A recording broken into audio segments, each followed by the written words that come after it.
ចាសួស្តីពុកម៉ែបងប្អូនទាំងអស់គ្នាថ្ងៃនេះគឺមកឆ្កឹះជាខាងទៀតណាមកចេញវីដេអូឲ្យបងប្អូនមើលទៀតហើយបងប្អូនដែលគាត់មានជើងកប់ខ្លាំងអីហ្នឹងដូចជើងបងស្រីនេះអីវិញអត់មានទេបងប្អូនទេមើលហើយសាច់គាត់គឺថាឡើងស្មៅហ្មងអត់មានកប់ខាច់អីប៉ុន្តែកុំនេះបងប្អូននិយាយពីឆ្កឹះមកគឺធំណាហើយបងប្អូនណាដែលគាត់មានជើងកប់ខ្លាំងអីចឹងអាចអញ្ជើញមកខាងខ្ញុំបានទីតាំងខាងខ្ញុំគឺសួររយណាបងប្អូនក៏វីដេអូទាំងអស់ភាគច្រើនចាំតែខ្ញុំបញ្ជាក់ទីតាំងឲ្យបងប្អូនស្គាល់ចឹងណាទីតាំងខាងខ្ញុំគឺនៅពីកញ្ជើងបេនឡានចម្ងាយតែ50ម៉ែត្រទេបងប្អូន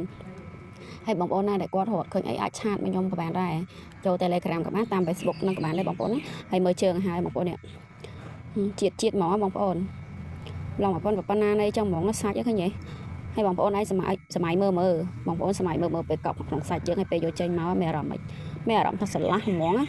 ហើយបងប្អូនណាដែលគាត់មានជើងកប់ខ្លាំងអីហ្នឹងក៏ភ្លេចមកខាងខ្ញុំបានណាទទួលទាំងទាំងស្អីទាំងចិត្តទាំងពេញទាំងអស់បងប្អូនមកអាចចេញមកខាងសូយ៉ាសាឡនខ្ញុំបានណាបងគុំຕົកជាងនេះនិយាយពីថាជំនាញណាឆ្កឹះជាខ្ញាញ់បងប្អូន